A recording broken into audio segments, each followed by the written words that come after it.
Hello दोस्तों, नमस्ते भाई। आर्या कह रहे हैं सर बिहार में नेट बंद है। बिहार में क्यों नेट बंद है भाई? कोई दिक्कत हो रही है क्या बिहार में? फिर नेट एकदम सही चला है। आज झूठ मत बोलो। हाँ, नेट बंद है तो आप कमेंट कैसे कर रहे हैं? बिहार में बाहर बा नीतीश सरकार बा, समझे? तो नेट की भी बाहर है वहाँ पे। चलो शुरू करें। तो हम लोग पैरेललोग्राम समांतर चतुर्भुज पढ़ रहे थे। अरे बाप रे, छपरा डिस्ट्रिक्ट में बंद है। अरे छपरा वो ये लिपस्टिक लागे वाला। वाह बेटे, हिल गया छपरा। आप देखो सवाल नंबर 9 से कल मैंने आपको पैरेललोग्राम की थ्योरी बताई थी, आज उस पे सवाल। एबीसीडी पैरेललोग्राम जिसमें एबी 20 है, बीसी 34 है, ईसी 42 है। तो आपसे पूछा है मेरे प्यारे भाई, पैरेललोग्राम एबीसीडी का एरिया क्या होगा? तो दोस्तों मैं आपके सामने इस प्रकार से पैरेललोग्राम बना देता हूँ। ठीक है ना? ए बी है भाई, सी डी, ये पैरेललोग्राम है। इसमें बोला एबी की जो लंबाई है 20 है, बीसी की जो लंबाई है 34 है अभी मेरे दोस्तों, और एसी जो है मेरे दोस्तों वो आपका 42 है। एसी जो है वो आपका 42 है। तो मुझे निकालना है इस पैरेललोग्राम का एरिया क्या होगा। करो। तो भैया मैंने आपको कल भी समझाया था, अगर आपको याद हो, कि अगर आप इस ट्रायंगल ट्रायंगल एबीसी का एरिया निकालो, इस ट्रायंगल का एरिया निकालो, मुझे इस ट्रायंगल की तीनों साइड पता है, 20 है, 34 है, 42। इस ट्रायंगल का एरिया निकाल के अगर आप दुगना कर दो तो पूरे पैरेललोग्राम का एरिया आएगा। तो मुझे इस ट्रायंगल का एरिया निकालना जिसकी साइड है 20, 34 और 42। और वो एरिया मैं कैसे निकाल लूंगा? हीरोन्स फॉर्मुला से। ठीक है, हीरोन्स फॉर्मुला से मेरे दोस्तों सेमी पेरीमीटर का आएगा। जवाब दो, सेमी पेरीमीटर। तो 20 और 34 54, 54 प्लस 42 96। 96 का आधा मेरे दोस्तों 48, 48। ये आपका सेमी पेरीमीटर आ गया 48। तो एरिया आ जाएगा डेल्टा बराबर under root S 48 into S minus 48 minus 20 28 into 48 minus 34 14 into ये एस माइनस सी। ठीक है भाई, आप बोलोगे जी सर बिल्कुल सही। अब देखो 14 गुणा 28 में से 14 बाहर आ गया है भाई। अब देखो 2 छक्का 12, 12 गुणा 12 में से 12 बाहर आ गया, 4 का आ गया 2 है भाई। तो ये आ गया मेरे दोस्तों इस ट्रायंगल एबीसी का एरिया। ये ट्रायंगल एबीसी का एरिया आ गया। ठीक है भाई, पूरे पैरेललोग्राम का एरिया पूछा तो इसका दुगना ही हो जाएगा है भाई। तो 14 गुणा 12 होता है मेरे दोस्तों 168, 168 का 4 गुणा मेरे दोस्तों 64 और 32 672, 670 सवाल का आंसर आ जाएगा ए ऑप्शन। बस यही सवाल में पीछे लॉजिक था, और इस सवाल में कुछ भी खास नहीं था। आपने ट्रायंगल एबीसी का एरिया निकाला, हीरोन्स फॉर्मूला से आया, उसको 2 से गुणा कर देंगे, पूरे पैरेललोग्राम का एरिया आ जाएगा। ठीक है भाई, नेक्स्ट। ये बताइए जल्दी से, सवाल है मेरे प्यारे भाई आपके सामने 10 नंबर, ये करो क्या आंसर है? बिल्कुल देना चाहिए संजय जी। क्यों भाई सचिन? भैया जल्दी से बनाओ सवाल, बहुत ही अच्छा सवाल है, आसान सा। ठीक है दोस्त, क्या है? एक पैरेललोग्राम की जो सलाइयां 15 और 24 सेंटीमीटर, उनके बीच का कोण 120 डिग्री है। छोटे डायगोनल की लंबाई क्या होगी? छोटा विकर्ण क्या होगा? ऑप्शन आपके सामने है। तो मेरे दोस्तों अगर आप ध्यान से देखेंगे ना, आपके सामने पैरेललोग्राम है, पैरेललोग्राम। ठीक है भाई, मैं नाम देता हूं चाहे आपको सुविधा के लिए, ए बी सी डी है भाई। उसकी जो संलग्न भुजाएं हैं, जो एडजेसेंट साइड है, वो 24 और 15 है, मतलब 24 सेंटीमीटर 15 सेंटीमीटर है। उनके बीच का कोण 120 डिग्री है, बीच का कोण 120 डिग्री जो ऑब्टूस एंगल है। तो आपसे पूछा छोटा डायगोनल क्या होगा, बताओ छोटा डायगोनल क्या है? अगर आप 120 डिग्री के सामने डायगोनल निकालेंगे तो डायगोनल एसी बड़ा आएगा। आपको यहाँ पे एसी नहीं बताना है, डायगोनल एसी की लंबाई तो आपको बतानी नहीं। छोटा डायगोनल क्या होगा भाई? अगर ये साइड 15 है तो ये भी 15 होगा। छोटा डायगोनल होगा मेरे दोस्तों ये वाला डायगोनल बीडी। अगर ये एंगल 120 डिग्री तो एंगल 60 डिग्री होगा। ऑब्टूस एंगल के सामने वाला डायगोनल बड़ा होता है, जबकि एक्यूट एंगल के सामने वाला डायगोनल छोटा होता है। तो भाई मैं ट्रायंगल एबीडी को ध्यान से देखो, ट्रायंगल एबीडी को, ये साइड 24 सेंटीमीटर है, 15 सेंटीमीटर, उनके बीच का एंगल 60 डिग्री है, 60 डिग्री के सामने बीडी है। तो आपके बीडी की लंबाई निकालने कैसे निकालोगे? हीरोन्स ऑफ उसके कोसाइन फार्मूला से। क्लियर है? कोसाइन फार्मूला से निकालोगे। आप बोलोगे हाँ जी सर बिल्कुल सही। तो बीडी का स्क्वायर कितना आ जाएगा मेरे दोस्तों, आप बताओ। तो भाई 15 का स्क्वायर 225 प्लस 24 का स्क्वायर 576, दो साइड दिए, बीच का एंगल दिया, तीसरी साइड निकालने के लिए कोसाइन फार्मूला लगाते हैं 2ab। 2 गुणा 24 गुणा 15, बीच के एंगल का कॉस, बीच के एंगल का cos, cos 60 degree, cos 60 degree मतलब 1/2, ये 2 से 2 कट जाएगा। अब बताओ 24 गुणा 15 कितना होता है बच्चों? 360। तो 576 में से अगर मैं 360 घटाऊं तो 216 आएगा, और 225 में जब आप 216 ऐड करेंगे तो 441 आएगा। तो बीडी का स्क्वायर 441 सेंटीमीटर है, तो बीडी कितना आएगा बच्चों? 21 सेंटीमीटर, 21। तो बीडी की जो वैल्यू है वो 21 सेंटीमीटर आएगी, यानी कि यही सवाल का आंसर है। ये छोटे डायगोनल की लंबाई होगी। मुझे लगता है सब बच्चे समझ पाए, आसान सी बात है। तो इसके पीछे लॉजिक ये है कि आधी दुनिया ना ये एसी की लंबाई निकाल के आ जाएगी, जबकि ये है ही नहीं। छोटा डायगोनल तो एक्यूट के सामने बनेगा और कोसाइन रूल से निकलेगा। ये बताइएगा मेरे दोस्तों इस सवाल का क्या आंसर है, बनाओ जी। बेहतरीन सवाल आपके सामने। 225 और 576 कैसे आए सर? राजपूत भाई पूछ रहे हैं। राजपूत बेटा, कोसाइन रूल क्या होता है बेटा? है बिल्कुल बेकार बालक हो यार, एकदम पता नहीं कहां से आ गए हैं। ये 15 स्क्वायर प्लस 24 स्क्वायर माइनस 2 गुणा 15 गुणा 24, बीच के एंगल का कॉस। 15 का स्क्वायर प्लस 24 का स्क्वायर किया भाई हमने। ये बताइएगा, ज्यादा बड़ा नहीं है, छोटा सा ही है। पैरेललोग्राम और रोम्बस आज ही खत्म करेंगे, बताओ। If a rectangle and a parallelogram have same base and perimeter, what is the ratio of their areas respectively? सवाल है कि अगर एक रेक्टेंगल और एक पैरेललोग्राम, एक आयत और एक समांतर चतुर्भुज, उनका सेम बेस है और उनका पेरीमीटर भी सेम है, तो उनके एरिया का रेशियो क्या होगा? सवाल में क्या बोला है? सबसे पहले रेक्टेंगल बोला ना, रेक्टेंगल और मेरे दोस्तों ध्यान सुनिएगा, रेक्टेंगल और पैरेललोग्राम। मेरे प्यारे भाई पूछा है इनके एरिया का रेशियो बताओ जल्दी से। एक रेक्टेंगल है आपके सामने, पैरेललोग्राम है। दो तरीके हैं मेरे दोस्तों, एक तो डायग्राम से समझने के और एक मैथमेटिक्स से समझने के। भाई अगर देखो एक आपके पास रेक्टेंगल है और एक पैरेललोग्राम है, दोनों का परिमाप सेम है, परिमाप सेम है, और उनका बेस भी सेम है। अगर बेस सेम है मेरे दोस्तों तो यानी कि उनकी लंबाई चौड़ाई बराबर होगी। परिमाप क्या होता है? चारों ओर की बाउंड्री। सब लोग गलत कर रहे हैं। चारों ओर की बाउंड्री। आप बोलोगे हाँ जी सर बिल्कुल सही, मैं आपकी बात को समझ गया। अभी देखो रेक्टेंगल का एरिया तो आएगा मेरे दोस्तों लंबाई गुणा चौड़ाई, जबकि पैरेललोग्राम का एरिया आएगा मेरे दोस्तों की पेरीमीटर सेम है, ए बी साइन थीटा। ये पैरेललोग्राम का एरिया आएगा, और जब इनको डिवाइड करेंगे तो ए बी और ए बी कट जाएगा, 1/sin थीटा ये आएगा। आप बोलोगे हाँ जी सर। अब देखो साइन थीटा का जो भी मान होगा मेरे दोस्तों, साइन थीटा की जो वैल्यू होगी वो 1 से छोटी होगी, 0 से 1 के बीच में होगी मेरे प्यारे भाई। बात सुनना, साइन थीटा का जो मान होगा वो 0 से लेकर 1 के बीच में कुछ भी हो सकता है, कि पैरेललोग्राम का एंगल नेगेटिव तो होगा नहीं। थीटा का जो मान आएगा मेरे दोस्तों वो 0 से 1 के बीच में आएगा। अगर आप 1 को साइन थीटा से भाग करेंगे, यानी कि एक ऐसी संख्या से भाग करेंगे तो 1 से छोटी है, 1 को 1 से छोटी संख्या से भाग देंगे तो जो रिजल्ट आएगा वो ग्रेटर देन 1 आएगा। तो ग्रेटर देन 1 इस सवाल का आंसर होगा, ए ऑप्शन यहां पर सही है। ठीक है, रेक्टेंगल की जो हाइट है वो पैरेललोग्राम की हाइट से ग्रेटर रहेगी। आसान सा क्वेश्चन था, टेक्निकल, ये बताइए जल्दी से। सवाल नंबर है आपके सामने इसमें 12, बनाओ बच्चों।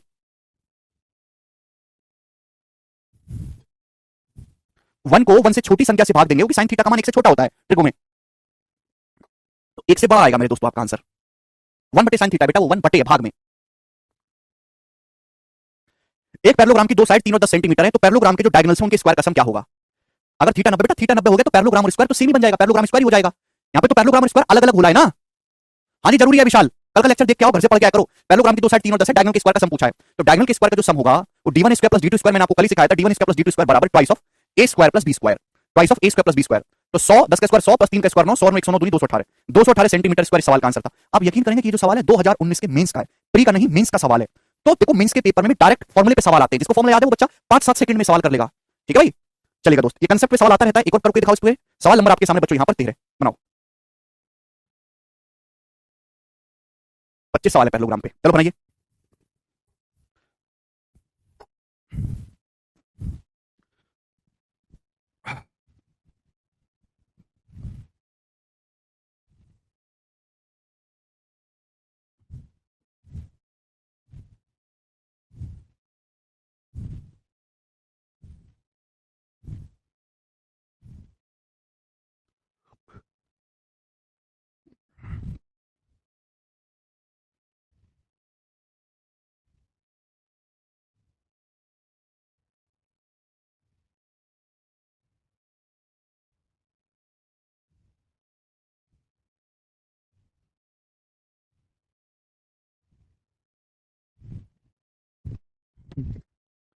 ये आपने एक पैरेललोग्राम के डायगोनल 22 और 16 हैं, उसकी एक भुजा की लंबाई 17 है, तो पैरेललोग्राम का परिमाप।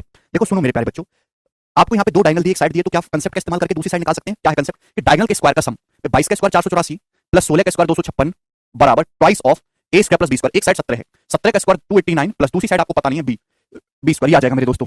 बात समझे? तो 484 में जब 256 जोड़ेंगे तो क्या आएगा? 400 200 600, 84 में पहले आप 16 जोड़ लो 700, और फिर मेरे दोस्तों यहाँ पे आप 740 हो जाएगा, 740। 740 को जब आप 2 से भाग करेंगे, 740 को 2 से जब भाग करेंगे तो 370 आएगा। 370 माइनस 289 ये हो जाएगा आपका b स्क्वायर। बात समझे? आप बोलोगे जी सर। अब 370 में से अगर 289 घटाया जाए मेरे दोस्तों, तो 70 11 ये 81 आ जाएगा। ठीक है ना? तो यानी कि दूसरी साइड की लंबाई आ गई मेरे दोस्तों 9, पैरेललोग्राम की दूसरी साइड 9 आ गई। ठीक है भाई, आपसे पूछा परिमाप, तो ये जो पैरेललोग्राम है इसकी एक साइड 17 है, दूसरी साइड 9 है, तो पेरीमीटर जो होगा इसका दुगना होगा। अभी आमने सामने भुजाएं बराबर होती है ना पैरेललोग्राम में, अभी तो 17 17 दो बार, 9 9 दो बार, 17 9 26 26 का दुगना 52 सेंटीमीटर सवाल का आंसर है। एक आसान सवाल था। ठीक है भाई, पैरेललोग्राम में सबसे ज्यादा पूछने वाले सवालों में यही है। आगे चलेंगे बच्चों, सवाल नंबर 14, ये बताइएगा इस सवाल का आपके पास क्या जवाब है, बनाओ। बोला यह है कि एक पैरेललोग्राम में one of its acute angle, इसका एक एक्यूट एंगल 60 डिग्री है, and the ratio of length of square of its diagonal, diagonal के जो स्क्वायर हैं और डायगोनल के जो लेंथ है उनके स्क्वायर का रेशियो 21 रेशियो 13 है। यदि समांतर चतुर्भुज का परिमाप 40 है, समांतर चतुर्भुज का परिमाप 40 है, तो इसकी एडजेसेंट साइड का डिफरेंस क्या है? जो संलग्न भुजाएं हैं उनके बीच का अंतर कितना है? करो बच्चों। क्या वो बादल? अभी कुछ पता नहीं आकाश भाई, चलिए शुरू करते हैं मेरे प्यारे भाई। आप मुझे बताइएगा मेरे दोस्तों कि जैसे आपके सामने पैरेललोग्राम है, समांतर चतुर्भुज है, ये पैरेललोग्राम आपके सामने है, दिखाई दिया है भाई? इसकी मैंने एडजेसेंट साइड मान ली कि ये ए है मेरे दोस्तों और ये बी है, मुझे और भी पता नहीं है। ठीक है ना?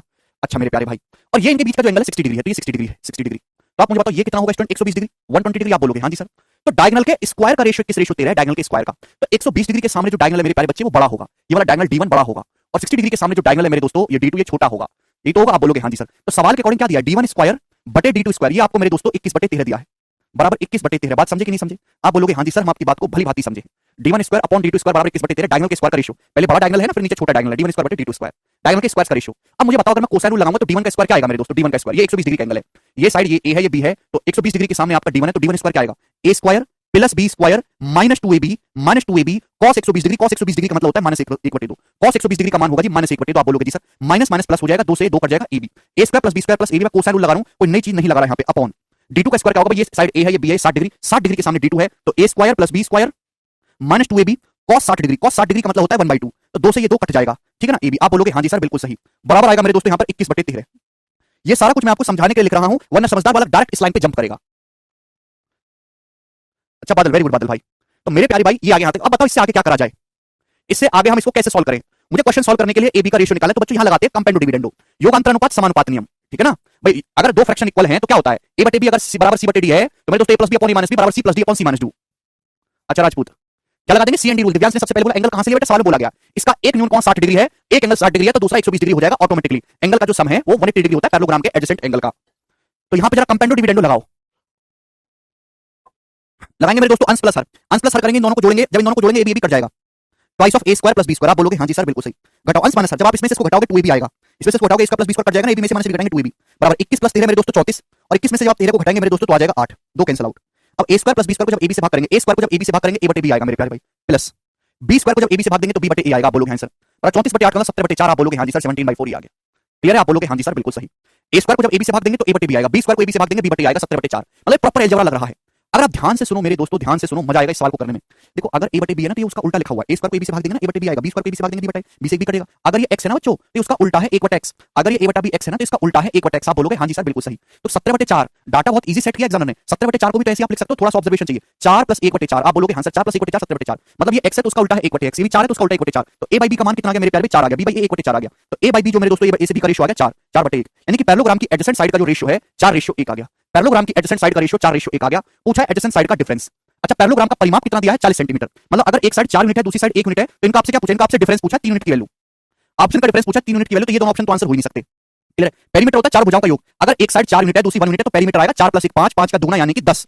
अरे भैया ये साइड 4 है, 4 + 4 8, 1 + 1 2, 8 2 10, यानी कि पेरीमीटर आएगा 10 यूनिट, दुगना ऑफ लंबाई प्लस चौड़ाई। 10 की वैल्यू सवाल में 40 सेंटीमीटर है, 4 गुना, तो 3 की वैल्यू भी 4 गुना होगी 12 सेंटीमीटर। तो पैरेललोग्राम की एडजेसेंट साइड का जो डिफरेंस है संलग्न भुजाएं, मतलब ये जो लगातार भुजाएं ना ए और बी का डिफरेंस 12 सेंटीमीटर आया। अरे भैया कम से कम अब तो सही कर लेते, अब भी 15 बताने पे तुले हुए नास पिटे। बिल्कुल बेकार वालक हो यार, बिल्कुल बेकार, हद बिल्कुल बेकार। सोने का कटोरा भी दे दूंगा हाथ में तो भी पूछोगे सर क्या करें इसका। अच्छा खुशी, खुशी तुमको समझ में आ गया? पेरीमीटर तक नहीं निकालना चाह रहे यार, साइड पता है गधो, साइड अगर लंबाई 4 है चौड़ाई 1 है तो 4 4 8 1 1, पेरीमीटर होता है चारों ओर की साइड को जोड़ना है 10। हट बाहर में जाओ, बेकार वाला है यार, दुष्ट कहीं के। नेक्स्ट बनाओ। लॉन्ग नहीं है वो, केवल आपको समझाने के लिए मैंने इतना लिखा, उसमें कोई डायग्राम बनाने की जरूरत नहीं है। ये बताइएगा मेंस के पेपर का पूछा सवाल है, पी क्यू आर एस एक पैरेललोग्राम है जिसका एरिया 300 सेंटीमीटर स्क्वायर है।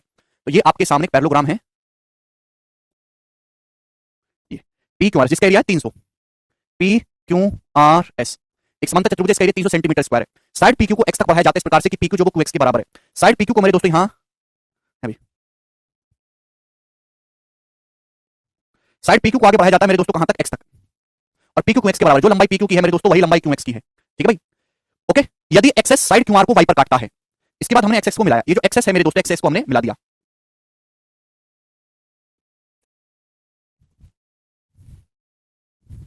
ठीक है भाई, ये जो एक्सेस है ये साइड क्यू आर को कहां काटता है, पॉइंट वाई पर काटता है, वाई पर। आप बोलोगे हाँ जी सर बिल्कुल सही। तो आपसे पूछा ट्रायंगल एस वाई आर का area, S Y R triangle का एरिया बताओ, पूरे पैरेललोग्राम का एरिया 300 सेंटीमीटर स्क्वायर है। करो करो मेरे दोस्तों, साइड पीक्यू को एक्स तक बढ़ाया गया है इस प्रकार से कि पीक्यू और क्यू एक्स बराबर है, जब एक्स को मिलाते तो वाई पे काटता है। मेंस के पेपर का पूछा सवाल है, आसान है। पैरेललोग्राम में आमने सामने की साइड बराबर होती है मेरे दोस्तों, जो ये साइड है वही ये साइड होगी। अब बताओ मेरे प्यारे भाई क्या हुआ जी, बोलो। कैंची फिगर दिखाई दे रही है, कैंची फिगर आपको यहाँ पे कैंची फिगर दिखाई दे रही है, आप बोलोगे हाँ सर कैंची फिगर दिखाई दे रही है। तो आमने सामने के दोनों ट्रायंगल सिमिलर हैं, और जब आमने सामने की साइड बराबर है तो दोनों ट्रायंगल कॉन्ग्रुएंट हो गए। ये दोनों ट्रायंगल कॉन्ग्रुएंट हो गए, अगर इसका एरिया 1 है तो इसका एरिया भी 1 होगा, कैंची फिगर है। दोनों ट्रायंगल सिमिलर थे लेकिन करस्पॉन्डिंग साइड बराबर है, ये साइड और ये साइड करस्पॉन्डिंग साइड बराबर है, तो दोनों ट्रायंगल सिमिलर हो गए, इसका एरिया 1 है तो इसका भी 1 होगा मेरे दोस्तों। आप बोलोगे जी सर बिल्कुल सही।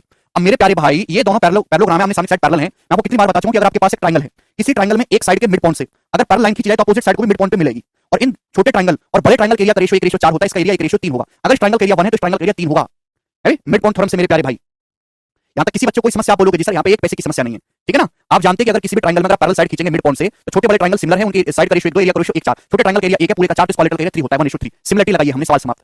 पूरे पैरेललोग्राम का एरिया होगा P Q R S, P Q R S का एरिया होगा 4 यूनिट। 4 यूनिट की वैल्यू सवाल में 300 सेंटीमीटर स्क्वायर दिया पूरे पैरेललोग्राम का एरिया। पूछा इस ट्रायंगल 1 यूनिट के लिए तो 1 की वैल्यू 300/4 75 सेंटीमीटर स्क्वायर इस सवाल का आंसर था। बड़ा बेसिक सवाल था, कोई भी बालक इस सवाल को कर सकता है, ए ऑप्शन। आगे चलते हैं, नेक्स्ट सवाल, सवाल आपके सामने 16 यहां पर, ठीक है ना। सिमिलरिटी के सवाल आ जाते हैं पेपर में जी। भाई साहब ये बताइए इसका क्या आंसर है, करो सर। आपके हिसाब से मैं इसके क्वेश्चन लेवल पढ़ेंगे, प्रीवियस ईयर के पैटर्न फॉलो करेंगे। प्रीवियस ईयर का पैटर्न नहीं फॉलो करेगा, लेवल क्यों बढ़ना, समय आपको थोड़ा ज्यादा मिलने वाला है। समय जितना पहले मिल रहा था उतना ही मिल रहा है, बल्कि कम मिल रहा है, तो लेवल नहीं बढ़ेगा दोस्त।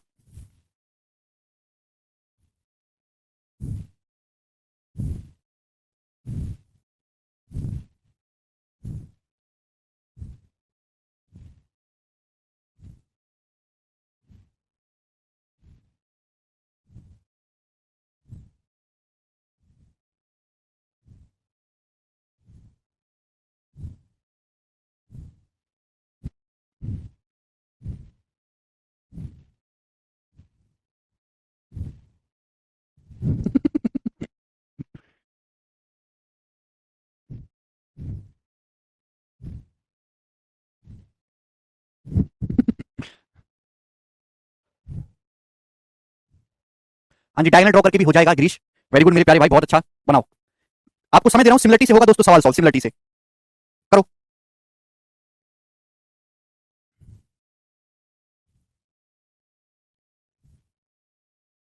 3:1 बता रहे हैं, कोई 2:1 बता रहे हैं, लेकिन मैं आपसे उम्मीद करूंगा कि आप सोच समझ के बताएं। ठीक है भाई, इसके बाद केवल आपको सर्कल पढ़ना बाकी रहेगा। सर्कल को बहुत प्यार से पढ़ेगा, ढीले होकर मत पढ़ेगा। सर्कल का वेटेज अर्थमेटिक के किसी चैप्टर से भी ज्यादा है। ज्योमेट्री का सर्कल और अर्थमेटिक का बड़ा सा कोई चैप्टर उठा लो, जैसे time speed and distance time and work, बात बराबर है, बल्कि दुगनी बात है। तो आपके सामने PQRS एक पैरेललोग्राम है। एम जो है PQ का मिड पॉइंट है, एम PQ का मिड पॉइंट है, ठीक है। SP और RM को आगे बढ़ाया गया, वो N पे काटते हैं। तो आपसे पूछा NO से OR का रेशियो क्या होगा, NO से OR का। तो मेरे प्यारे भाई मैं चित्र को बड़ा कर देता हूं। एम जो है ये पैरेललोग्राम है, PQRS पैरेललोग्राम है, मतलब आमने सामने की साइड पैरेलल है प्यारे बच्चों। एम मिड पॉइंट है, मिड पॉइंट मतलब मेरे दोस्तों ये बराबर है ना, ये दोनों बराबर है। क्लियर? अब मुझे जवाब दीजिएगा मेरे प्यारे भाई, क्या होगा इस सवाल का आंसर, बोलो बनाएंगे। देखो मेरे दोस्तों, अगर मैं आपसे कहूं, ध्यान से समझने की कोशिश करेगा, अगर मैं आपसे कहूं कि एम मिड पॉइंट मतलब अगर ये साइड 1 यूनिट है ना दोस्त, तो ये वाली साइड भी 1 यूनिट है। ये कितना होगा मेरे प्यारे भाई, 2 यूनिट होगा। आप बोलोगे हाँ सर 2 यूनिट होगा। पैरेललोग्राम में तो आमने सामने की साइड बराबर है ना, एम मिड पॉइंट, अगर लेंथ 1 यूनिट है, ये 1 यूनिट है, ये पूरा 2 हो गया तो ये भी 2 हो गया। अब आपको यहाँ पे कैंची फिगर दिखाई दे रही है बच्चों, आपको कैंची फिगर दिखाई दे रही है, यू आर सीइंग द कैंची फिगर। आप बोलोगे सर बढ़िया कैंची दिखाई दे रही है, ये 1:2 का रेशियो है। अगर ये 1:2 का रेशियो तो ये 1:2 का रेशियो, करस्पॉन्डिंग साइड का रेशियो बराबर होता है। बार-बार मैं एक्सप्लेन नहीं करूंगा, टाइम खराब होता है तुम्हारी ना पढ़ने की वजह से। अगर यहाँ पे कैंची फिगर में 1:2 का रेशियो मेरे प्यारे भाई, तो ये भी 1:2 होगा, ये भी 1:2 होगा। आप बोलोगे हाँ सर 1:2। यहाँ तक किसी बच्चे को कोई समस्या, आप बोलोगे नहीं सर यहाँ तक हमें एक भी पैसे की समस्या नहीं है। ठीक है जी, बोलो ये एमओ से ओआर का जो रेशियो मेरे दोस्तों 1:2 होगा कि नहीं होगा। आप बोलोगे हाँ जी सर, बिल्कुल सही, बड़ा बड़ा लिख देते हैं जिससे आपको सही दिखाई दे। ये रेशियो 1:2 होगा, 1:2 ना। अब मेरे प्यारे भाई आप इस बात को भूल जाइए, जितनी आपको जरूरत हो, क्योंकि मुझे जो निकालना है वो क्या निकालना है, एनओ से ओआर का रेशियो निकालना है। जितनी जरूरत हो मेरे दोस्तों उतना ही देखा करो, भूल जाओ इसे। अब मेरे प्यारे भाई आपको ट्रायंगल दिखाई दे रहा है, ट्रायंगल आप बोलोगे हाँ सर हमें तो ट्रायंगल मस्त दिखाई दे रहा है ट्रायंगल। अभी ये दोनों साइड पैरेलल है, पैरेलल 1:2 का रेशियो, 1:2 का मतलब एम क्या होगा, मिड पॉइंट होगा भाई। अगर आपके सामने मेरे दोस्त एक ट्रायंगल है इस प्रकार से और मेरे दोस्त की साइड पैरेलल है, अगर ये 1:2 का रेशियो है तो इसका मतलब ये जो पॉइंट होंगे ये भुजाओं के मध्य बिंदु नहीं होंगे। अगर 1:2 का रेशियो है तो मिड पॉइंट नहीं हो रहे होंगे। आप बोलोगे हाँ सर बिल्कुल सही, अगर पैरेलल साइड है, छोटे मोटे ट्रायंगल सिमिलर, तो ये 1:2 का रेशियो तभी तो बनेगा जब ये मिड पॉइंट होगा, मध्य बिंदु होगा। यानी कि एम जो है एनआर का मिड पॉइंट है, एम जो है वो एनआर का मध्य बिंदु है। सब पागल हैं भाई, किसी ने कोई सिमिलरिटी फिमिलरिटी नहीं पढ़ी, सब भूल भाल गए। एम जो है मिड पॉइंट है एनआर का, है ना, ये 1:2 का रेशियो है, तो ये एनएम से एनआर का रेशियो भी 1:2 होगा। अगर ये साइड एमआर 3 यूनिट हो रहा है, 1 और 2 3 यूनिट, तो ये एनएम भी आपका 3 यूनिट होगा। आप बोलोगे हाँ जी सर बिल्कुल सही, बात अच्छी तरीके से समझ में आ गई, कोई परेशानी नहीं है। ये रहा मेरे दोस्तों आपके सामने कंसेप्ट बता दिया। अगर पीएम और एसआर 1:2 के रेशियो में है तो एम जो है वो एनआर का मिड पॉइंट होगा, मध्य बिंदु पर में है भाई। अगर ये आपका एमआर 1 और 2 3 यूनिट हो रहा है तो आपका ये एनएम भी 3 यूनिट होगा, है भाई। सिमिलरिटी से रहा ना, अगर ये 1:2 का रेशियो है तो ये 1:2 का रेशियो होगा, पूरा 2 है तो कितना बचेगा, मिड पॉइंट हो जाएगा। क्लियर? सवाल समझ। बोला एनओ से ओआर का रेशियो, तो एनओ क्या हो गया, एनओ हो गया 3 और 1 4, 3 यूनिट और 1 यूनिट 4, और ओआर हो गया 2, 4 रेशियो 2, यानी कि 2 रेशियो 1 के सवाल का आंसर था, ए ऑप्शन करेक्ट है इसमें, ना कि 3 रेशियो 2। पता नहीं क्या क्या बोल रहे हैं। एनओ से ओआर का रेशियो 2 रेशियो 1 होगा। आगे चलेंगे, जाके सिमिलरिटी पढ़ो पहले आप लोग, यहां पे रुके मत रहो तुम। अगले सवाल की तरफ, नेक्स्ट कंसेप्ट आपके सामने आएगा मेरे दोस्तों, सवाल नंबर है 17। ठीक है भाई, चलो एक कंसेप्ट रह गया मेरे दोस्त आपके सामने यहां पर। ये जो कंसेप्ट है किसी भी पैरेललोग्राम के लिए ट्रू है। देखो रेक्टेंगल और स्क्वायर भी एक टाइप के पैरेललोग्राम होते हैं।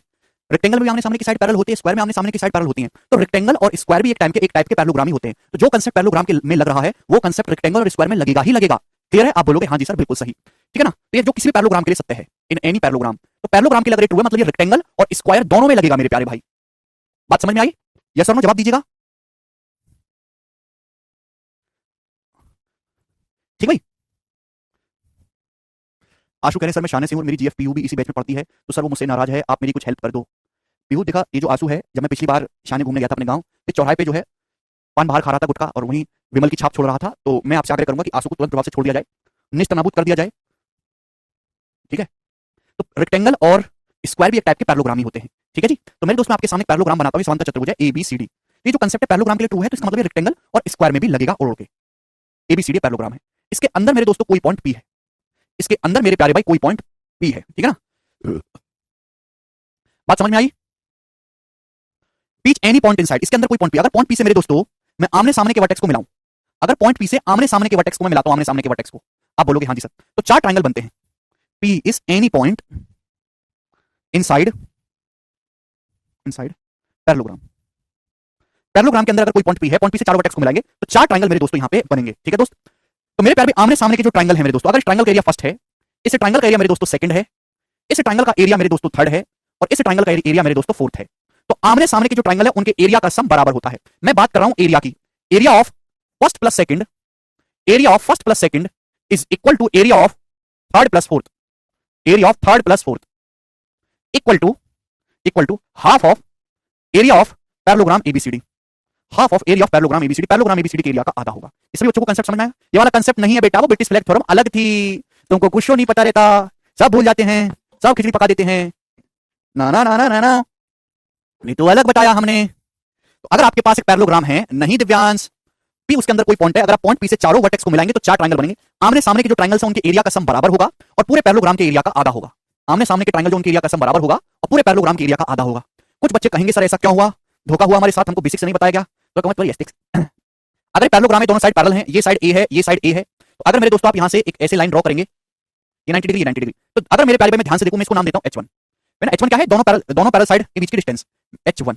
H1 क्या है मेरे दोस्तों, इन दोनों पैरेलल साइड के बीच की दूरी। क्लियर, आप बोलोगे हाँ जी सर बहुत बढ़िया। तो मेरे प्यारे भाई किसी भी ट्रायंगल का एरिया होता है 1/2 आधार गुणा ऊंचाई। तो दोनों ट्रायंगल का आधार तो सेम है, इसकी साइड भी ए, इसकी साइड भी है भाई। जब आप ट्रायंगल का एरिया निकालेंगे तो 1/2 आधार गुणा ऊंचाई, आधार तो सेम है मेरे दोस्तों। ब्रैकेट में क्या आएगा, इन दोनों ट्रायंगल की हाइट का सम। जब इन दोनों ट्रायंगल की हाइट का सम करेंगे तो इस ट्रायंगल की हाइट प्लस इस ट्रायंगल की हाइट वो क्या हो जाएगा, H1 हो जाएगा। और मेरे दोस्तों ये AH1 क्या है, what is this AH1? AH1 है बेस गुणा हाइट। ये क्या होता है, ये तो पैरेललोग्राम का एरिया होता है। पैरेललोग्राम के लिए क्या होता है, बेस ए और दोनों साइड ए के बीच की डिस्टेंस जो कि H1 है। तो क्या हाफ ऑफ एरिया पैरेललोग्राम नहीं आ गया, हाफ ऑफ एरिया पैरेललोग्राम आ गया कि नहीं आ गया? आप बोलोगे हाँ जी सर आ गया। तो ये कारण है मेरे दोस्तों, बात समझ में आई? आप बोलोगे हाँ जी सर बिल्कुल सही।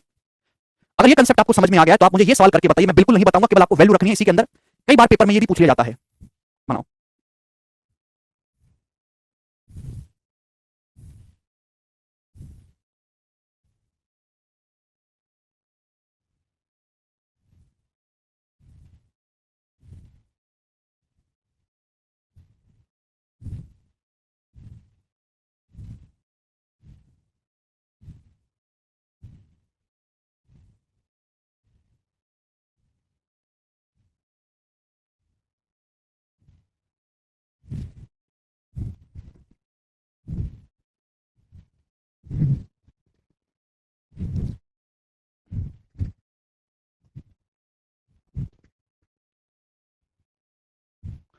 आया, आमने सामने के ट्रायंगल के एरिया के सम को बराबर कर दो बस। 54 सवाल का आंसर है, बी ऑप्शन से बच्चों का आ रहा होगा। जो कंसेप्ट है उस कंसेप्ट में केवल वैल्यू रखनी है। विशाल करें नहीं हुआ, विशाल तुमसे कुछ भी होगा भी नहीं, तुम कुछ करने लायक ही नहीं हो विशाल, बिल्कुल बेकार बालक है एकदम, बिल्कुल बेकार जिसे कहते हैं। नेक्स्ट सवाल, कंसेप्ट सामने रखा है, छोटे बालक की तरह वैल्यू तक नहीं रख सकते तो किस काम का विशाल है तू? है देखे चित्र में, आपके सामने चित्र दिया ABCD और APQC पैरेललोग्राम है। यदि ट्रायंगल ABC और ट्रायंगल DC क्योंकि एरिया 24 और 11 है। ट्रायंगल ABC का एरिया मेरे दोस्तों यहां पर 24 है, ट्रायंगल ABC का एरिया 24 है, 24। ट्रायंगल DC क्यों का एरिया मेरे दोस्तों 11 है, 11। आपसे पूछा ट्रायंगल APD का एरिया बताओ मेरे दोस्तों, ये क्या होगा ट्रायंगल APD का एरिया, बताइए जल्दी से, कौन करेगा? देखो मैंने आपको रेक्टेंगल में मेरे दोस्तों कंसेप्ट समझाया था, अगर आपको याद हो, और हमने बोला था कि कंसेप्ट किसी भी पैरेललोग्राम के लिए सत्य है कि पैरेललोग्राम का एरिया होता है बेस इनटू हाइट। अगर हम पैरेललोग्राम के अंदर बच्चे ट्रायंगल बनाए, ट्रायंगल इस प्रकार से पैरेललोग्राम के अंदर ट्रायंगल बनाए है भी, तो ये ABCD आपके सामने पैरेललोग्राम है और इसके अंदर मेरे दोस्तों ट्रायंगल बनाया गया इस प्रकार से ABP। ये ट्रायंगल ऐसे कि ट्रायंगल का बेस पैरेललोग्राम की एक साइड पर है और जो तीसरा वर्टेक्स वो पैरेललोग्राम की अपोजिट साइड पर है मेरे दोस्तों। तो इस ट्रायंगल का जो एरिया होगा मेरे प्यारे भाई, वो पूरे पैरेललोग्राम के एरिया का आधा होगा। इस ट्रायंगल का जो एरिया होगा वो पूरे पैरेललोग्राम के एरिया का आधा होगा। और मेरे दोस्तों जो रिमेनिंग एरिया है, जो रिमेनिंग एरिया है मेरे प्यारे भाई, जो रिमेनिंग एरिया है वो भी पूरे पैरेललोग्राम के एरिया का आधा होगा। रिमेनिंग एरिया भी पूरे पैरेललोग्राम के एरिया का आधा होगा, यानी कि रेड एरिया और ब्लू एरिया बराबर है। क्लियर है? याद है कि सब भूल गए? सर इस बैच में दो विशाल है सर, दूसरे वाले विशाल तो इसमें बदनाम हो रहा हूं, अपना नाम चेंज कर रहा हूं, please repeat this, don't take note. ठीक है विशाल, हाँ वो बहुत ही बेकार बालक है यार, वो बस एक ही कमेंट जानता है, कैसे हुआ नहीं आया, कैसे हुआ नहीं आया, इसके अलावा और कुछ जैसे उसने सीखा ही नहीं है, हैं? पैदा होते चला लगा, कैसे आया, कहां से आया, क्यों आया, कैसे आया?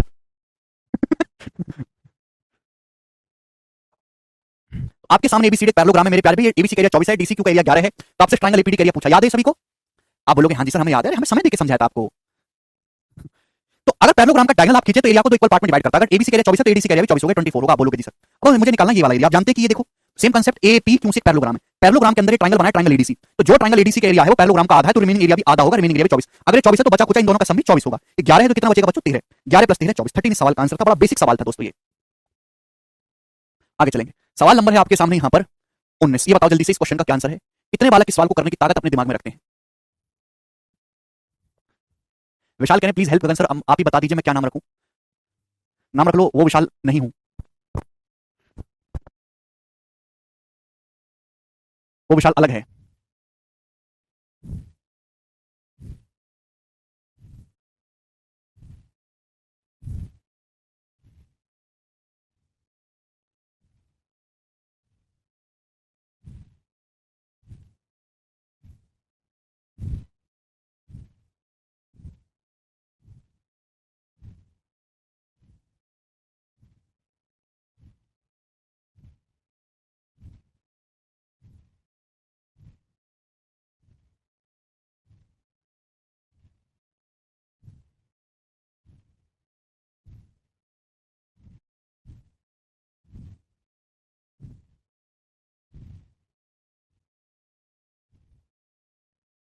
अनिल आपका कमेंट पढ़ रहा हूं बेटा, आप अच्छा कमेंट करते हैं, हर सवाल का आंसर बताते हैं। अनिल वेरी गुड मेरे प्यारे भाई, वेरी गुड अनिल।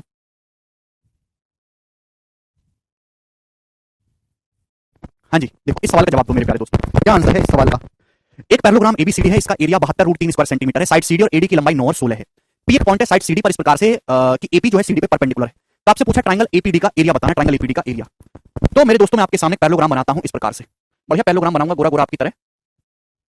जी दोस्तों, अच्छा लग रहा है, समझ में आ रहा है। एबीसीडी पैरेललोग्राम है, सीडी और एडी की लंबाई 9 और 16 है, सीडी और एडी की लंबाई है। सीडी पर पॉइंट पी इस प्रकार है ना, ये 16 सेंटीमीटर ले लेते हैं, 9 सेंटीमीटर ले लेते हैं, सीडी और एडी है। और मेरे दोस्तों पॉइंट पी इस प्रकार है सीडी पर कि एपी सीडी पे परपेंडिकुलर है। तो पहले परपेंडिकुलर हम लोग डाल लेते हैं, यहां से मैंने परपेंडिकुलर मेरे दोस्तों डाल लिया, ये परपेंडिकुलर है 90 डिग्री परपेंडिकुलर। तो मेरे दोस्तों कैसे रहा होगा ये फिर, ए बी सी डी, ऐसी होगा ना चित्र। पॉइंट ए से सीडी पर परपेंडिकुलर डालना है, तो मेरे दोस्तों ये साइड आप ये जो है एपी आपका परपेंडिकुलर डल गया। सीडी की जो लंबाई है मेरे दोस्तों 9 सेंटीमीटर। चित्र बनाना भी अपने आप में एक इंपॉर्टेंट काम है इस सवाल में, क्योंकि एक साइड बड़ी लेनी है छोटी लेनी है ना। और मेरे दोस्तों पॉइंट ए से परपेंडिकुलर डालना, तो पहले परपेंडिकुलर डाल लिया, ए बी सी डी लिख दिया, सीडी देखो आपका 9 आ गया, एडी आपका 16 सेंटीमीटर आ गया। पैरेललोग्राम का एरिया 72√3 72√3। तो आपसे ट्रायंगल एपीडी का एरिया पूछा बच्चों। ट्रायंगल एपीडी एक राइट एंगल ट्रायंगल है, इसका एरिया निकालने के लिए मुझे राइट एंगल ट्रायंगल की दोनों साइड्स निकालनी पड़ेगी। बताओ कैसे करेंगे, सुनो बच्चों। भाई मैंने मान लिया कि माना ये वाला एंगल थीटा है जो कि एक्यूट एंगल है, मैंने इस एंगल को थीटा मान लिया। आप बोलोगे हाँ सर, पैरेललोग्राम का जो एरिया दिया समांतर चतुर्भुज का क्षेत्रफल दिया 72√3। पैरेललोग्राम का एरिया क्या होता है, एबी sin थीटा है भाई। इसी पैरेललोग्राम का एरिया होता है एडजेसेंट साइड का प्रोडक्ट और बीच के एंगल का साइन। आप बोलोगे हाँ जी सर बिल्कुल से, एबी sin थीटा जो कि 72√3 है। तो आप यहां से कहोगे 72 से 16 में 144 दो बार चला जाएगा, तो sin थीटा आ जाएगा √3/2। क्योंकि एंगल पता चल गया तो कुछ भी पता लगा लोगे, जो कि sin 60 का मान होता है तो थीटा का मान 60 डिग्री आ गया। sin 60 डिग्री √3/2 होता है। आप बोलोगे हाँ जी, तो यानी कि ये वाला जो एंगल है बच्चों ये 60 डिग्री आ गया, 60 डिग्री। तो स्टूडेंट ये वाला जो एंगल है आपके सामने वो 30 डिग्री हो गया, 30 डिग्री ना, 30 60 90 बेसिकली ये ट्रायंगल बन गया। इस बात को सीधा नहीं बताया गया, अदरवाइज सारे बच्चे कर लेते। 90 डिग्री के सामने 16 सेंटीमीटर है, तो 30 डिग्री के सामने की साइड 8 सेंटीमीटर होगी, आधा। 90 डिग्री के सामने 2 यूनिट है, तो 30 डिग्री के सामने 1 यूनिट होता है। आपसे पीडी की लंबाई भी पूछ सकता था, 8 सेंटीमीटर बता देते। अभी 30 डिग्री के सामने 8 सेंटीमीटर, तो 60 डिग्री के सामने होगा 8√3 मेरे दोस्तों। सवाल समाप्त। ट्रायंगल एपीडी का एरिया बताना है, तो 1/2 90 डिग्री बनाने वाली साइड का प्रोडक्ट 1/2 8 गुणा 8√3 64√3 का आधा 32√3 सवाल का आंसर है, ए ऑप्शन करेक्ट है। अगला सवाल हम लोग लेंगे यहां से, सवाल नंबर है बच्चों यहां पर 20 आपके सामने बनेगा। अच्छा सवाल है मेरे दोस्तों, कौन करेगा, बनाइएगा, बनाओ दोस्तों।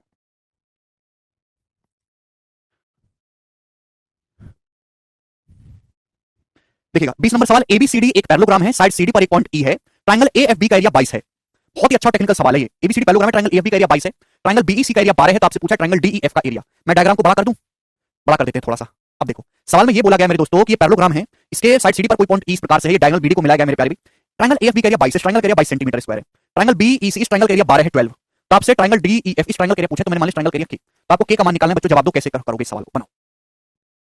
आपको ये सवाल देखने में बहुत ज्यादा कठिन लगते होंगे, लेकिन मेरा विश्वास करें सबसे ज्यादा आसान सवाल होते हैं। सबसे पहले मेरे दोस्तों आपको ये देखना है कि ये जिस ट्रायंगल का एरिया पूछा है आ कहां रहा है, ये आ रहा है ट्रायंगल डीबीसी में। एक्चुअली यहाँ पे दो कंसेप्ट इस्तेमाल होंगे, जैसे आपके सामने एक पैरेललोग्राम है, अगर पैरेललोग्राम के अंदर इस तरीके से ट्रायंगल बनाया जाए तो इस ट्रायंगल का एरिया पूरे पैरेललोग्राम के आधा होगा। पैरेललोग्राम के अंदर इस तरीके से ट्रायंगल बनाया जाए तो इसका एरिया पूरे पैरेललोग्राम के एरिया का आधा होगा, जो कि आपको यहाँ पे दिखाई दे रहा है एएफबी। अगर आपके सामने मेरे दोस्तों पैरेललोग्राम है मेरे प्यारे बच्चों, पैरेललोग्राम, और अगर पैरेललोग्राम का मेरे दोस्तों डायगोनल खींचा जाए, डायगोनल, तो पैरेललोग्राम के एरिया को दो इक्वल पार्ट में बांटता है। ट्रायंगल बीसीडी पैरेललोग्राम का डायगोनल खींचेंगे मेरे दोस्तों, तो ये पैरेललोग्राम के एरिया को दो इक्वल पार्ट में डिवाइड करता है। यानी कि मेरे दोस्तों ये एरिया और ये एरिया दोनों बराबर हैं, दोनों ही पैरेललोग्राम के एरिया का आधा है। सिमिलरिटी फिमिलरिटी नहीं लगती यहाँ पे। तो अगर मैं इस एरिया को थोड़ी देर के लिए एक्स मान लूं कि माना ये एरिया एक्स है, तो ट्रायंगल एईबी का एरिया क्या है, ट्रायंगल एबी का एरिया होगा 22 + x। ये किसके बराबर होगा भाई, ये बराबर होगा ट्रायंगल डीबीसीडी के एरिया के बराबर। ट्रायंगल बीसीडी का एरिया है k + x + 12, ट्रायंगल बीसीडी का area k + x + 12, x cut जाएगा तो k का मान 22 - 12 10 10 सेंटीमीटर स्क्वायर सवाल का आंसर आएगा। मतलब फैंटास्टिक क्वेश्चन मेरे दोस्तों, फैंटास्टिक सवाल। एईबी है, सॉरी एईबी, ये ई है यहाँ पे, ई है ये पॉइंट।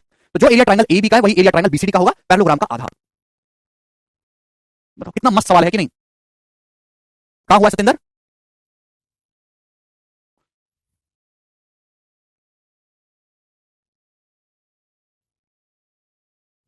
फिर भी ट्रायंगल निकालना पड़ेगा दिव्यांश। आसान सी बात थी मेरे दोस्तों, इसमें कोई परेशानी नहीं है। आगे चलेंगे, सवाल है आपके सामने यहां पर, ये हो गया 21 नंबर सवाल। दोस्तों इसको करो, 21 नंबर क्वेश्चन। ये क्वेश्चन जो आपके सामने स्क्रीन पे आ रहा है, ये वेरी वेरी इंपॉर्टेंट सवाल है, हद से ज्यादा इंपॉर्टेंट सवाल, हद से ज्यादा। ठीक है, बोला है एबीसीडी एक पैरेललोग्राम है, पी और क्यू मिड पॉइंट है, एबीसीडी एक समांतर चतुर्भुज है, पी और क्यू साइड बीसी और सीडी के मिड पॉइंट है। तो आपसे शेडेड एरिया और अनशेडेड एरिया का रेशियो पूछा है। ये सवाल कम से कम 5 से 6 बार पेपर में आ चुका है, 5 से 6 बार। कभी कुछ पूछ लेता, कभी कुछ पूछ लेता है। बोला है एबीसीडी एक पैरेललोग्राम है, ये एबीसीडी एक समांतर चतुर्भुज है, कोई दिक्कत नहीं। इसमें पी और क्यू मिड पॉइंट है, पी और क्यू साइड्स के मिड पॉइंट है, दो एडजेसेंट साइड के मध्य बिंदु ले लिए। ये पी और क्यू के एडजेसेंट साइड के मिड पॉइंट है मेरे दोस्तों, यानी कि ये दोनों बराबर हैं। और मेरे प्यारे भाई ये लेंथ आपकी इक्वल है, ये आपके पी और क्यू मिड पॉइंट है एडजेसेंट साइड के बीसी और सीडी के। तो इस तरीके से ट्रायंगल एपीक्यू बन जाता है। अभी दो साइड्स के मध्य बिंदु ले लिए, ये तीसरे वर्टेक्स ए से पी और क्यू को मिला दिया। तो जब भी ये सवाल आपके सामने आएगा बस आपको इतना ध्यान रखना है कि ट्रायंगल एपीक्यू के एरिया, ये ट्रायंगल बन गया ट्रायंगल एपीक्यू के एरिया, और ये जो पूरा पैरेललोग्राम है एबीसीडी, ट्रायंगल एपीक्यू के एरिया और पूरे पैरेललोग्राम एबीसीडी के एरिया का जो रेशियो होगा वो 3:8 होगा, 3:8। This is the concept behind this. Triangle एपीक्यू के एरिया और पैरेललोग्राम एबीसीडी के एरिया का रेशियो 3:8 होगा। This is the concept. Clear है? आप लोगों को ये बात समझ में आ गई? आप बोलोगे हाँ जी सर। कैसे हुआ मेरे प्यारे भाई, वो तो बाद में सुनेगा, अब ये आपको पता है तो आप जाने या ना जाने इस पे सवाल सारे कर लेंगे। अब जैसे ये सवाल देखो, आपसे क्या पूछा, शेडेड एरिया और बिना शेडेड एरिया का रेशियो, यानी कि पूरे पैरेललोग्राम का एरिया 8 है, पूरे पैरेललोग्राम का एरिया 8 है, तो ट्रायंगल का एरिया 3 है, तो शेडेड कितना बचा? शेडेड एरिया बचा 5 और अनशेडेड एरिया बचा 3, तो 5:3 यानी कि 5/3 सवाल का आंसर आ जाए बी ऑप्शन। क्लियर है? आप बोलोगे हाँ जी सर बिल्कुल सही। अब देखो मेरे दोस्तों ध्यान सुनेगा, कुछ बच्चे कहेंगे कैसे, देखो पेपर में अगर ऐसा सवाल है तो स्मार्ट कंसेप्ट इस्तेमाल करो। है भाई, स्मार्ट तरीके ये है, हो सकता है आपके पास थोड़ा सा चेंज करके आ जाए, ये बराबर बराबर ना करके 1:2 के रेशियो में कर दे कि पी साइड बीसी पर एक ऐसा पॉइंट है कि ये 1:2 है, क्यों एक ऐसा पॉइंट है सीडी पे कि सी क्यू से क्यूडी का रेशियो 1:2 है। हर एक सवाल को इस प्रकार के आसानी से किया जा सकता है। अगर आप भाई ये पैरेललोग्राम है, बोला क्या कि एबीसीडी पैरेललोग्राम है, ये तो नहीं बताया कि पैरेललोग्राम कितना बड़ा है कितना छोटा, उसकी साइड क्या, बीच के एंगल क्या, दिखने में क्यूट है, भयानक है, मोटा पतला, ऐसा कुछ नहीं बताया। तो आप इस पैरेललोग्राम को अपनी मर्जी से किसी भी डायमेंशन का बना सकते हो। तो पैरेललोग्राम स्क्वायर भी एक टाइप का पैरेललोग्राम ही होता है, तो पैरेललोग्राम को हटाओ, मस्त एक स्क्वायर आप बना लो। क्लियर है? आप बोलोगे हाँ जी सर, ये आपने बढ़िया तरीका बताया। ए बी सी डी मेरे दोस्तों क्या बना लो, आप एक स्क्वायर बना लो, वर्ग, इसकी 4 भुजाएं बराबर हो, यहीं से कंसेप्ट निकल जाएगा। ठीक है भाई, और मेरे दोस्तों पी और क्यू क्या है, इसके मिड पॉइंट हो जाएंगे। आप बोलोगे हाँ जी सर बिल्कुल सही।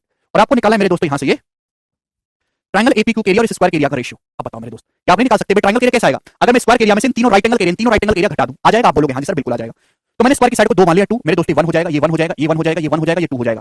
तो मेरे दोस्तों स्क्वायर का एरिया तो आ गया 4, स्क्वायर का एरिया मेरे दोस्तों आ गया 4, आ गया 4। तो मेरे प्यारे भाई इस ट्रायंगल के एरिया क्या, राइट एंगल ट्रायंगल के एरिया होता है 90 डिग्री बनाने वाली साइड्स के प्रोडक्ट का आधा, 1 दूनी 2 एकम, 1 दूनी 2 बटे 2 1, 1 एकम 1 बटे 2 0.5, इसका एरिया कितना है? 1 दूनी 2 बटा 2 1। तो भैया पूरे पैरेललोग्राम, अगर पूरे स्क्वायर का एरिया 4 है, पूरे स्क्वायर का एरिया कितने, स्क्वायर की साइड को मैंने 2 मान लिया 4, 2 क्यों माना? जिससे कि आधा आसानी से किया जा सके। अगर पूरे स्क्वायर का एरिया 4 है, ये 1 और 1 2 और ये 0.5 2.5 हो रहा है, तो इसका कितना बचा? 1.5।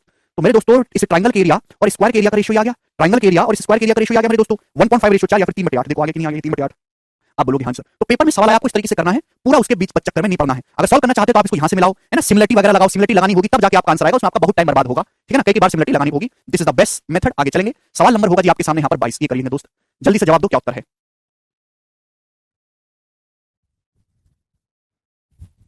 बनाओ।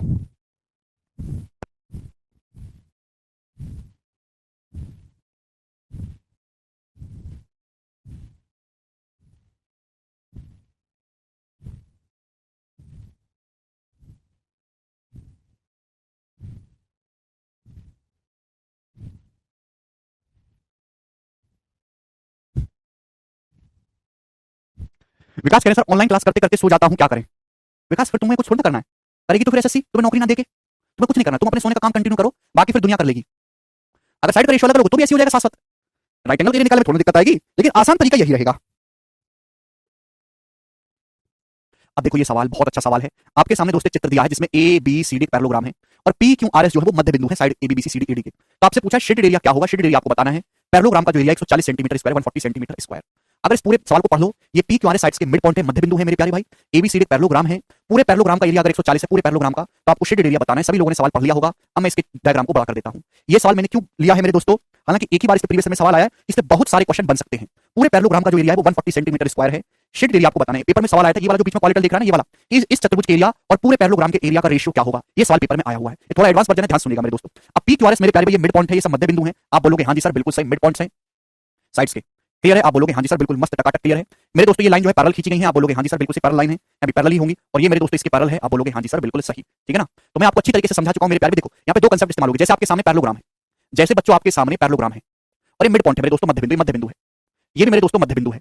अगर आप इस तरीके से मिलाएंगे तो इसका एरिया 1 होगा, ये एरिया 1 होगा, ये एरिया मेरे दोस्तों 1 होगा, ये 1 होगा। बात समझ में आई कि नहीं समझ में आई? आप बोलोगे हाँ जी सर बिल्कुल मस्त, हमको आपकी बात समझ में आई है।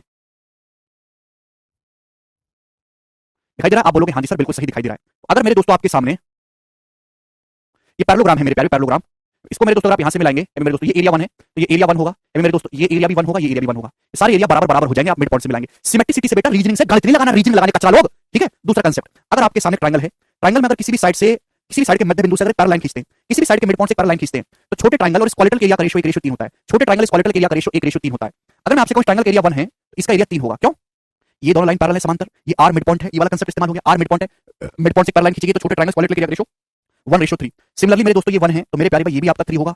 सिमिलरली मेरे दोस्तों ये 1 है, ये आपका 3 होगा। उसी प्रकार से मेरे दोस्तों ये आपका 1 है और ये आपका 3 होगा। आप बोलोगे हाँ जी सर बिल्कुल सही, बात अच्छी तरीके से समझ में आ गई, यहां तक कोई परेशानी नहीं। ठीक है भाई? तो आप मुझे बताओ इस ट्रायंगल एपीडी का एरिया कितना है? 1 3 4 1 5। अगर इस ट्रायंगल का एरिया 5 है तो इस ट्रायंगल का एरिया भी 5 होगा। अगर इस ट्रायंगल का एरिया 5 है तो इस ट्रायंगल का एरिया भी 5 होगा, तो पूरे क्वाड्रेंटल का एरिया कितना है? इस पूरे चतुर्भुज का एरिया कितना होगा? अगर ये 5 5 10 है तो इस पूरे चतुर्भुज का एरिया भी 10 होना चाहिए कि नहीं होना चाहिए? दिमाग लगाओ प्लीज, सिमेट्रिसिटी रीजनिंग लग रही है यहाँ पे। अगर ये 5 है, ये भी 5 है, तो बीच में 10 होना चाहिए ना। अगर ट्रायंगल एपीडी का एरिया 5 है, ट्रायंगल बीसीआर का एरिया भी 3 1 4 1 5 है, तो ये जो बीच में आ रहा है बीआरडीपी बीआरडीपी, ये भी 5 + 5 10 होना चाहिए। अब 3 और 3 6 हो गया, तो कितना आएगा? 4 6 4 10, इसका एरिया कितना आएगा? 4 यूनिट। बोलो हाँ ना? अभी अगर इसका एरिया 5 है तो बीच में 5 + 5 10 होना चाहिए ना, तो ये 10 होना चाहिए, 3 और 3 6, तो कितना बचेगा 4। आप बोलोगे जी बहुत बढ़िया सवाल, कुछ भी नहीं, सवाल सॉल्व हो गया। पूरे पैरेललोग्राम का एरिया कितना है? पूरे पैरेललोग्राम का एरिया है 5 5 10 10 20, पूरे पैरेललोग्राम का एरिया है 20, 20 की वैल्यू 140 है, यानी कि कितने गुना? 7 टाइम्स, 7 गुना। शेडेड एरिया आपसे पूछा, शेडेड एरिया कितना है? 1 2 3 4 4 4 8, 8 एरिया आपका शेडेड है, तो 8 की वैल्यू पूछेगी 7 गुना आएगा 56, तो शेडेड एरिया की जो वैल्यू होगी वो 56 सेंटीमीटर स्क्वायर होगी। ये सवाल का आंसर है ए ऑप्शन। अब ये मैंने आपको विजुलाइज करके बता दिया। ये अब इस पे एग्जामिनर कुछ भी पूछ ले, इस पे ढेरों सवाल बन सकते हैं, 10 सवाल, अब आप हर सवाल को कर लोगे। ओके, जो मेन फिगर थी वो मैंने आपको डिटेल में समझा दी।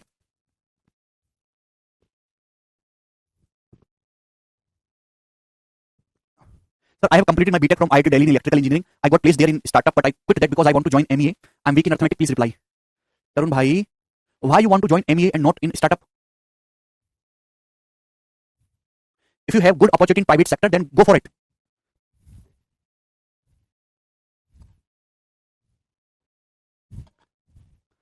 आपको कोई पर्सनल समस्या है और आप एमईए गवर्नमेंट जॉब भी लेना चाहते हैं तो बहुत जल्दी शुरू करेंगे। ठीक है भाई, समझ में आया होगा सभी बच्चों के सवाल। जिसको ना समझ में आए वो कुछ नहीं कर सकता। अगला सवाल देखेंगे, सवाल नंबर 23।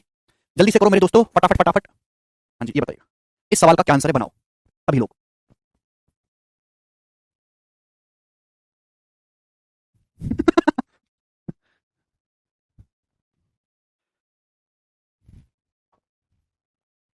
सर साइंस वाले बच्चे एडवांस में तो अच्छे हैं पर अर्थमेटिक में लैंग्वेज नहीं पकड़ पाते।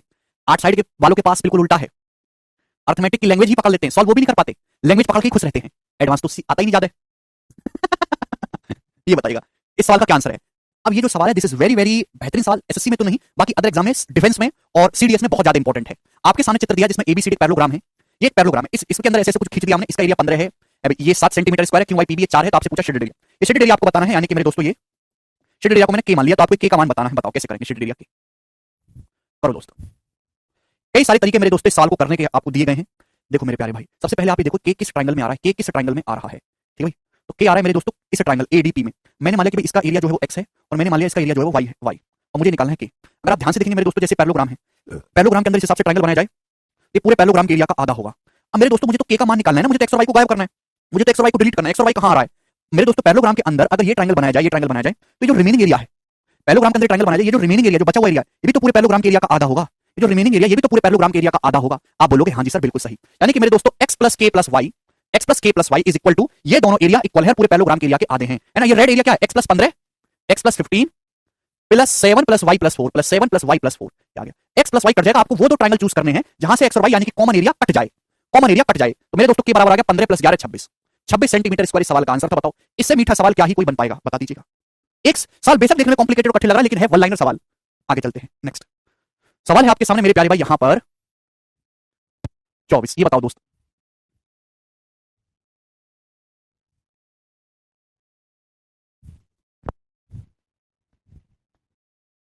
हाँ सुमित, बोला है A B C D parallelogram है, ए बी सी डी समांतर चतुर्भुज है, इसमें ए बी की लंबाई 15 सेंटीमीटर है, बीसी की लंबाई 9 सेंटीमीटर है, A R B R DP और सीपी एंगल बाइसेक्टर है। ये एंगल बाइसेक्टर है मेरे दोस्तों, ये पैरेललोग्राम के एंगल बाइसेक्टर है, A R B R DP और सीपी एंगल बाइसेक्टर है।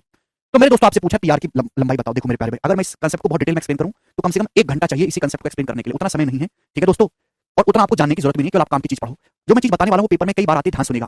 पैरेललोग्राम के, अगर आप किसी भी पैरेललोग्राम के चारों एंगल के बाइसेक्टर खींचेंगे तो जो फिगर बनेगी वो एक रेक्टेंगल होगा, आयत होगा।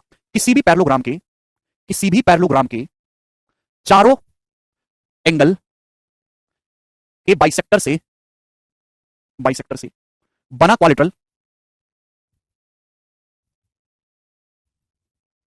एक रेक्टेंगल या आयत होता है।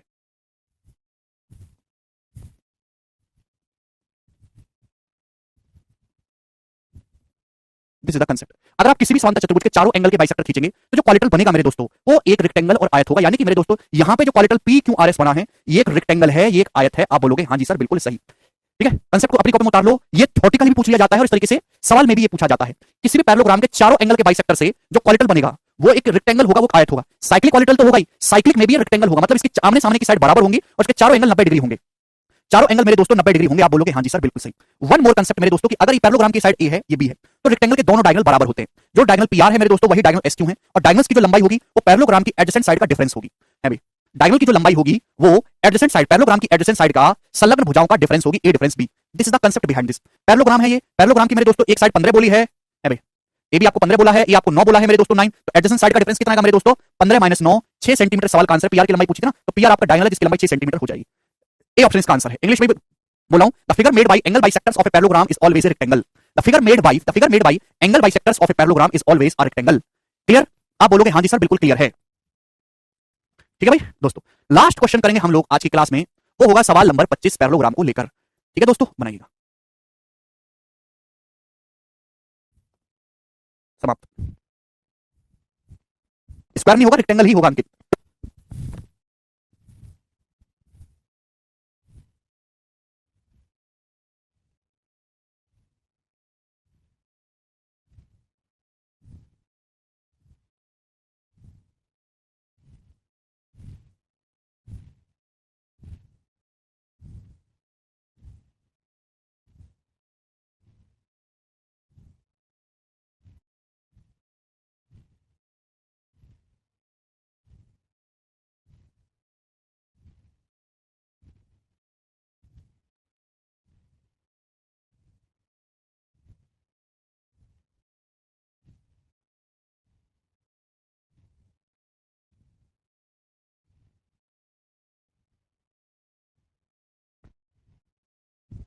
पर ये क्वेश्चन मेरे मॉक में था, बिल्कुल सही। ये क्वेश्चन आपके मॉक में बिल्कुल हो सकता है क्योंकि लेटेस्ट सीडीएस 2022 का ही सवाल है, और इसलिए मैंने लिया है कि बच्चे मुझे भी मेल पर भेजते रहते हैं सवाल। अच्छा सवाल बनाया सीडीएस वालों ने। अच्छा क्या 9वीं क्लास की थ्योरम है उसको सवाल के रूप में पूछ लिया है।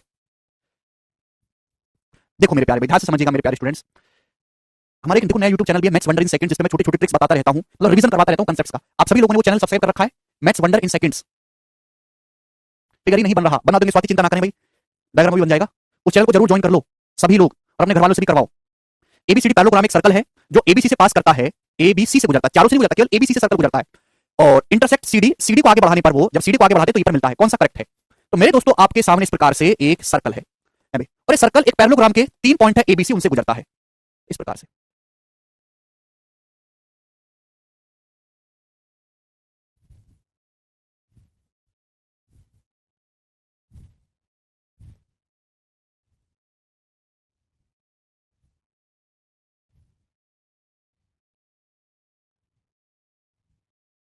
ठीक है, अब समझा बेटा?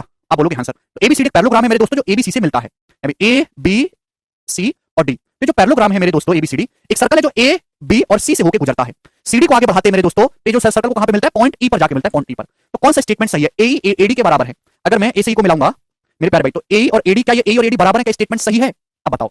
देखो बच्चों, पैरेललोग्राम में क्या होता है? पैरेललोग्राम में आमने सामने के एंगल बराबर होते हैं। अगर एंगल थीटा तो एंगल भी थीटा होगा, क्योंकि पैरेललोग्राम है। आपने पढ़ा है साइक्लिक क्वाड्रेटल। साइक्लिक क्वाड्रेटल होता है जिसमें चारों वर्टेक्स एक सर्कल की परिधि पे हो, उसे हम साइक्लिक क्वाड्रेटल चक्र चतुर्भुज कहते हैं। साइक्लिक क्वाड्रेटल में आमने सामने के एंगल का सम 180 डिग्री होता है। अगर मैं बात करूं ए बी सी ई, ए बी सी ई एक साइक्लिक क्वाड्रेटल चक्र चतुर्भुज है। अगर ये वाला एंगल थीटा है तो ये जो एंगल होगा ये 180 डिग्री माइनस थीटा होगा मेरे दोस्तों। आप बोलोगे sir if this angle is theta, this angle is going to be 180 degree minus theta. ठीक है दोस्तों, आप बोलोगे हां जी सर भाई ये थीटा है तो ये कितना बचेगा? ये भी 180 डिग्री माइनस थीटा होगा, स्ट्रेट लाइन है। तो अगर आप इस ट्रायंगल ए ई डी को ध्यान से देखेंगे तो इसमें दो एंगल्स बराबर हो गए, ये 180 डिग्री माइनस थीटा भी 180 डिग्री, जब दो एंगल बराबर तो दो साइड बराबर। तो हां जी ए और एडी बराबर है, पहला स्टेटमेंट सही है। दूसरा स्टेटमेंट सीडी डीई के बराबर है, सीडी जो है वो डीई के बराबर है। क्या सीडी डीई के बराबर हो रहा है? कोई चांस है? सीडी डीई के बराबर, सीडी और डीई का तो कोई बराबर का साइन नहीं दिख रहा। क्या ऐसी कोई जानकारी है कि सीडी और डीई बराबर हो जाए, मतलब डी मिड पॉइंट हो जाए? डी मिड पॉइंट हो जाने का मतलब डी जो है मिड पॉइंट हो जाए, ये तो ट्रेपेजियम बन गया। तो डी तो कहीं भी मिड पॉइंट नहीं है, इसका मतलब ये वाला स्टेटमेंट गलत है, सीडी डी के बराबर नहीं है। तो केवल पहला स्टेटमेंट यहां पर सही है। ठीक है जी, ठीक है दोस्त। इसी के साथ जो है पैरेललोग्राम समाप्त होता है, बाकी हम कल करेंगे। बाय।